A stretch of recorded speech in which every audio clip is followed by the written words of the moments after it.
Aloha, ladies and gentlemen. Welcome. My name is Sprinklebeard, and today we are doing our deep dive on Harpun, the Terror of the Sea. I don't remember what his actual title is. Sawtooth Sharpshooter. Yeah, look at that face. Harpun here. He's got a really cool design. One of my chatters, Pano, shout out to you, just mentioned that his name is Harpun, like harpoon, but he doesn't have a harpoon, and how that's a shame. I agree. Missed opportunities of Watcher of Realms. If any of you ever watch this, switch out his weapon to a harpoon and just watch his stats rise. We are doing a deeper dive on this champion. No pun intended. Pun intended. We'll let that be a pun intended. Harpun is this very cool looking champion. I absolutely love the fish people in this game.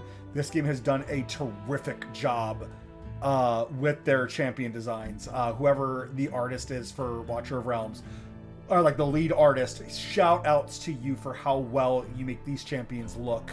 All the artists for that record. Let's get into the deep dive for him.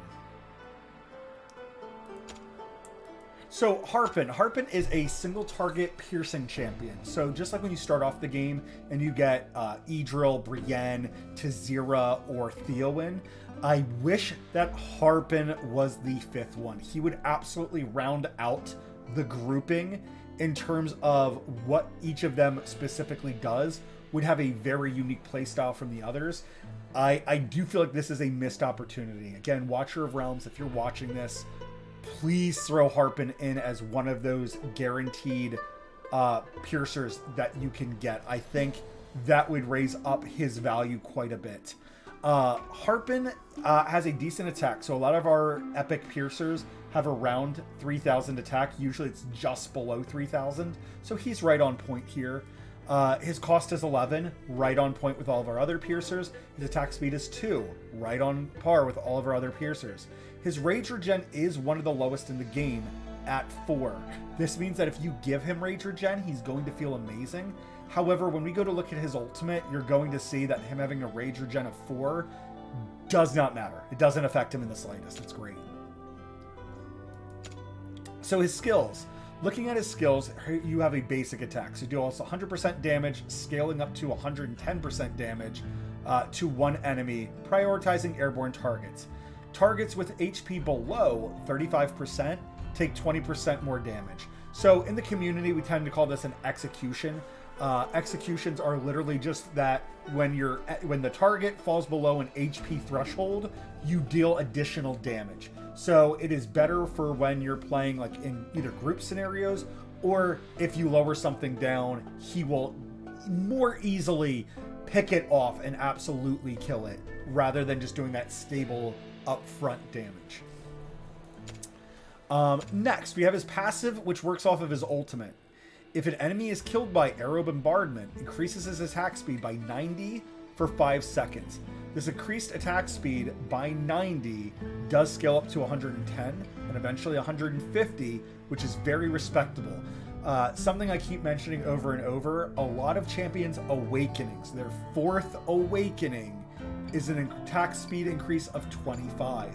So for any player being like 90 doesn't feel like a lot, 90 is massive.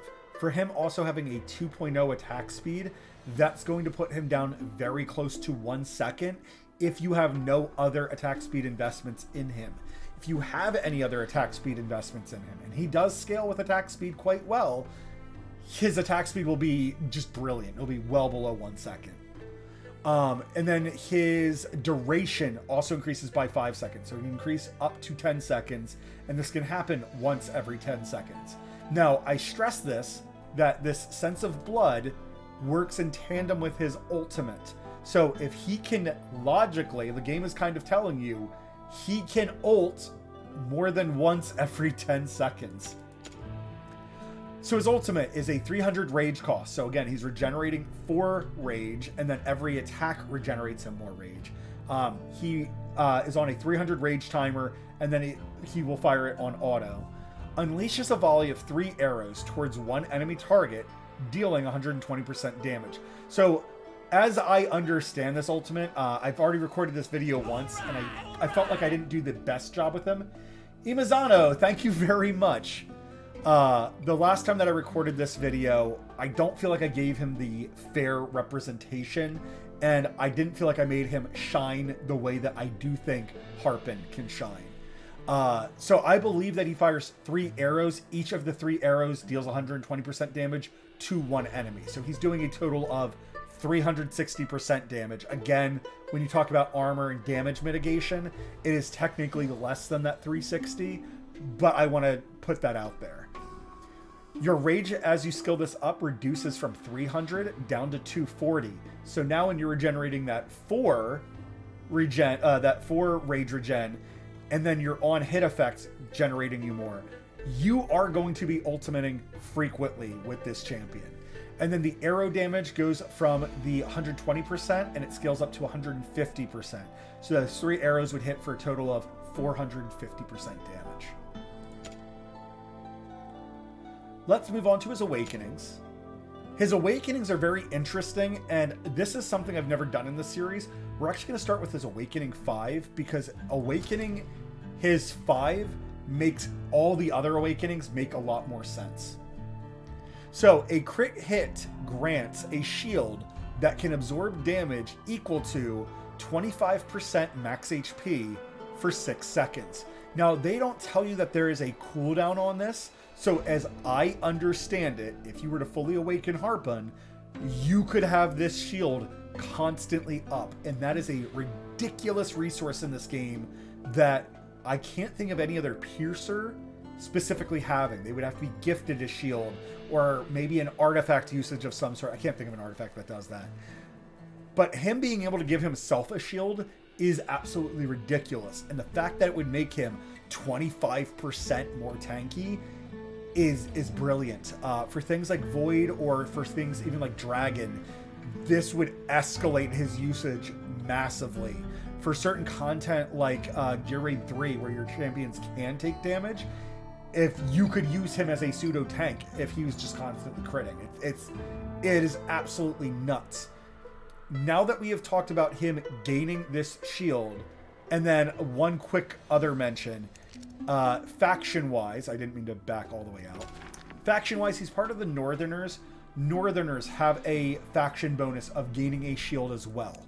So if you wanted to, you could use the tank Dagna. She's pretty easy to get when you're normally farming or just opening up shards. You are likely to get her, and she is a lord, so she would increase all their base stats by 5%, and then they give a shield equal to 10% of max HP for 15 seconds.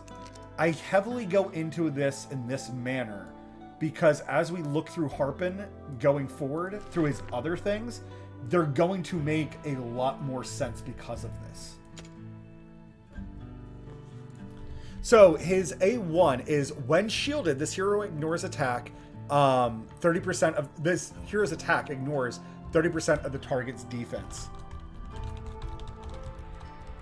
This is absolutely amazing. So you can either activate it through another healer, so somebody like Vortex that puts shields on.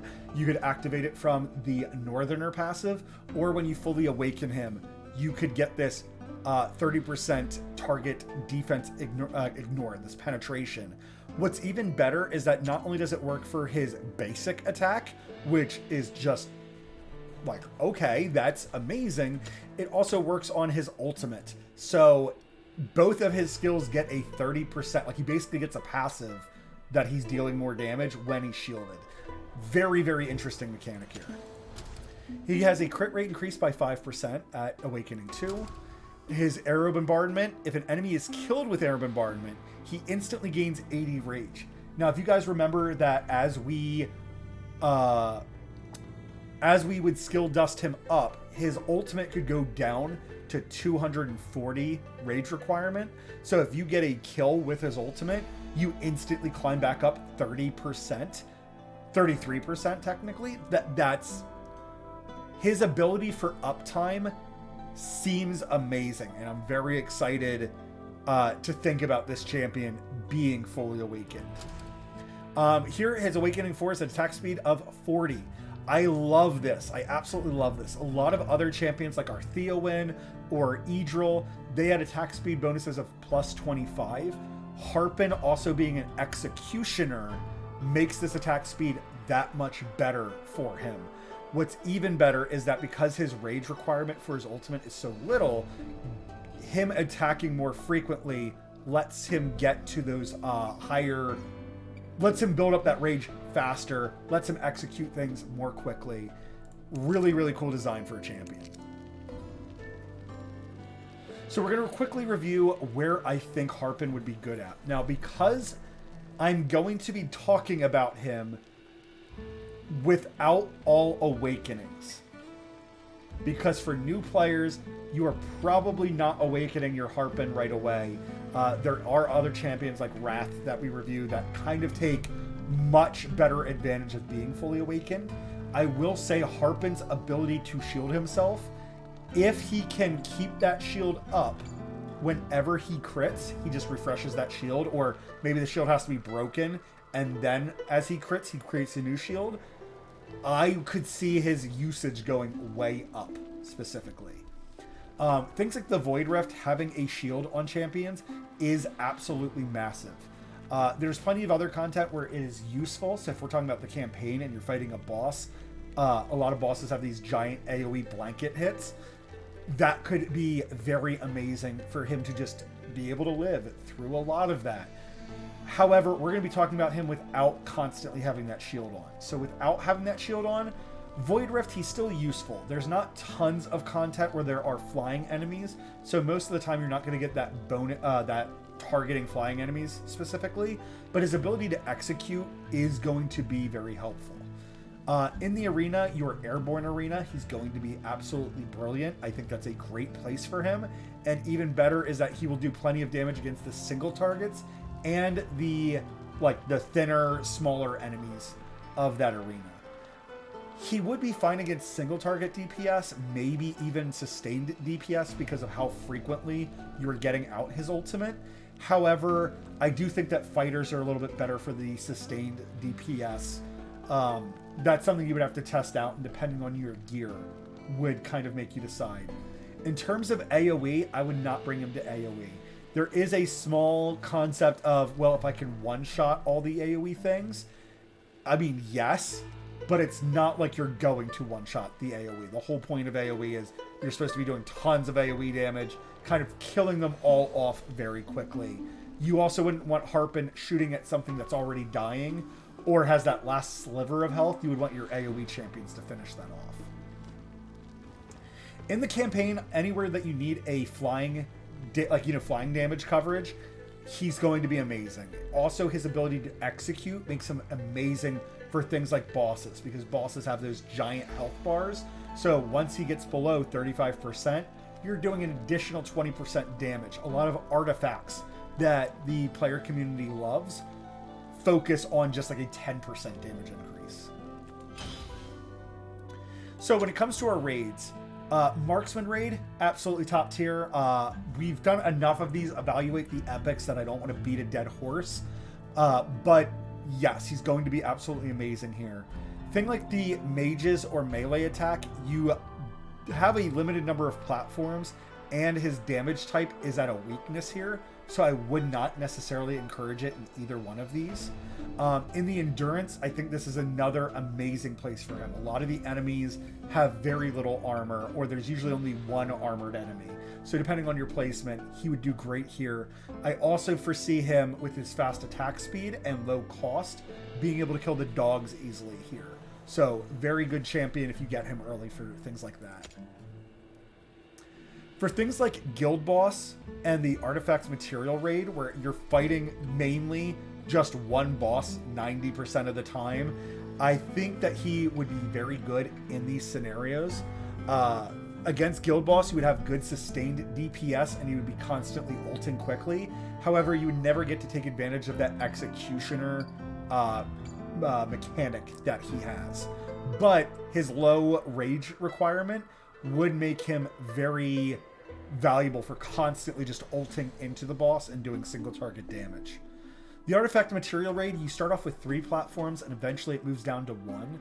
I could see you using him in here, and again for that executioner, that once the boss gets low, you can more quickly finish the boss off in a timely manner.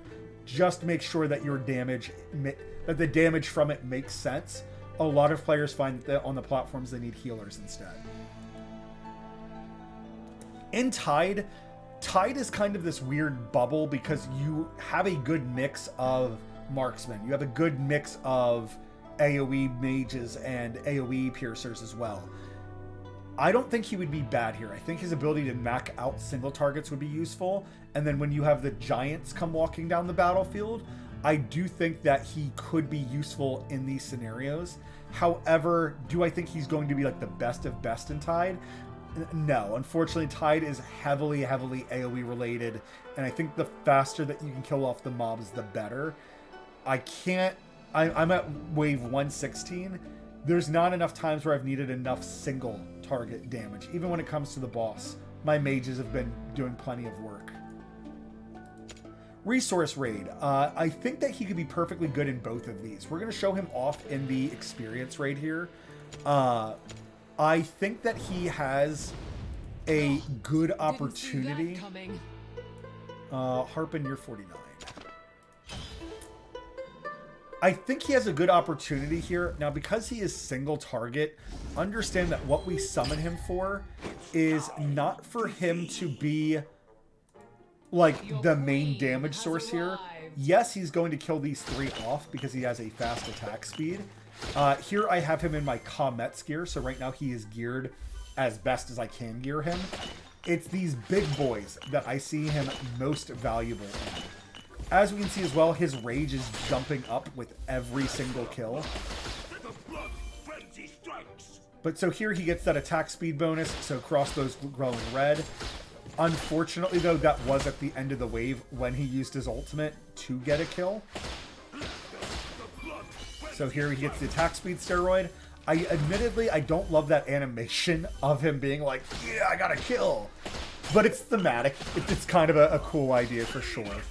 But here we can see with just one AoE champion and him, these 2 champions are able to clear off everything in this Experience Raid very reliably. I think that was Experience Raid 5. And it's just because I don't want to mess up my Experience Raid 7. That's the only reason I dipped it down to 5. A lot of my video coverage is around 5 or 6. But yes, for single targets and then for the gold raid, a lot of these enemies have a lot, like they're like HP sponges in here. So for that reason, I think that he would be very good at killing off the giant health pools of those bulkier goblins. When it comes to Gear Raid, Gear Raids 1 and 2, I have my reservations for him. 1 is a lot of heavily armored enemies, so I would kind of just say I would not bring him here. There is the small concept that your AoE mages, as they're bursting everything down, they would leave some enemies with low enough HP that he could pick them off reliably. I would just argue, though, bring another AoE mage. Even Voltus, I would say, would probably be a bit better than a single target executioner. So there is also the concept that he would be good for the boss. So if you didn't want to summon him until the boss comes out, I think that makes sense. Gear Raid 2, if he puts that shield on himself every single crit, I think he would be very valuable in Gear Raid 2, being able to mitigate a lot of the damage from the boss. If it is only like he provides that shield until the shield gets knocked off, I still think he's valuable and might be easier to heal. The pharaohs with the giant swords, they are weaker on their defensive side. So bringing a piercer there does make sense. Gear Raid 3 is absolutely where he's going to shine the most, though. We have tons of single targets for him to pick off. In the earlier stages, he's going to feel absolutely amazing. And then when you get to the later stages, I would say put him in the center, because there's a lot of either small weak enemies that you and another piercer could pick off quickly, or him dealing damage to the boss. When you get that boss below that 35%, him doing extra damage to the boss, him having that ultimate that lets him gain huge attack speed steroids, pumping damage into the boss, I could see him being quite brilliant in Gear Raid 3. Faction Trial. So when we talk about the basic trial, we kind of prefer mages, and I say this every single video. For the most part, I would not bring him here because most of the things are heavily armored. He would be okay against the boss, and I do say okay, not high damage. The boss is weak to magic, so I don't think I would bring him here. He is part of the Northerners, or the Vikings, like the Nordic is what I tend to call them. He's going to be very good here. Now, when I have done this, I don't have mine fully promoted to 5-star promotion, so this has not been the best showcase of him.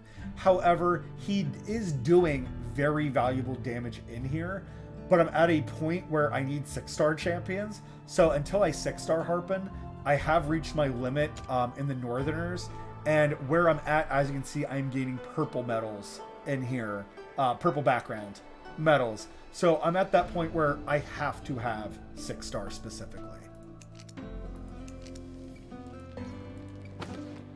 Ladies and gentlemen, that is Harpun. I hope that you enjoyed this. Let me know if you like Harpun. One thing I didn't mention throughout the whole video, when we go into our summoning section, he is fusion material for Abomination. So by and large, the community does favor him just as fusion material. So if you get him and you're not 100% sold on him, or let's say you do not like him, at minimum, you're going to need to take him to 5-star at some point anyways. I don't say to do that right away. You can wait until you get all the pieces for Abomination, but you're not doing any harm by taking him up to 5-star and using him while you have him. And then once you get the pieces for Abomination, you could gladly fuse him away for Abomination.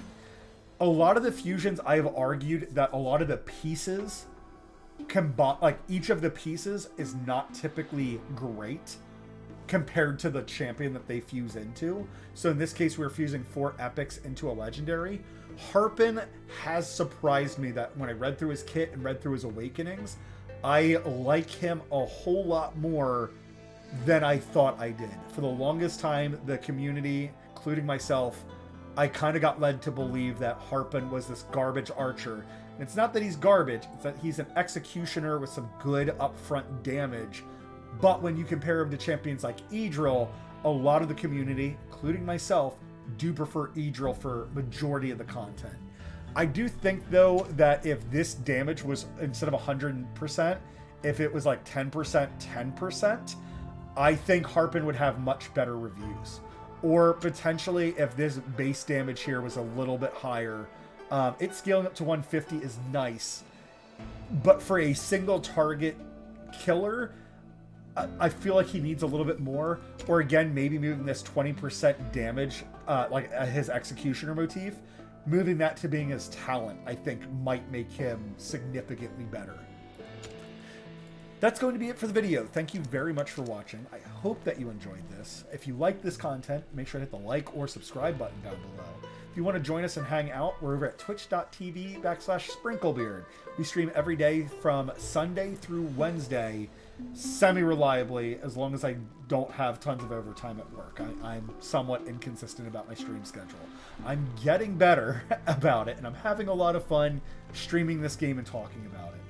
Thank you very much for watching, but of course, until that next time, ta-ta.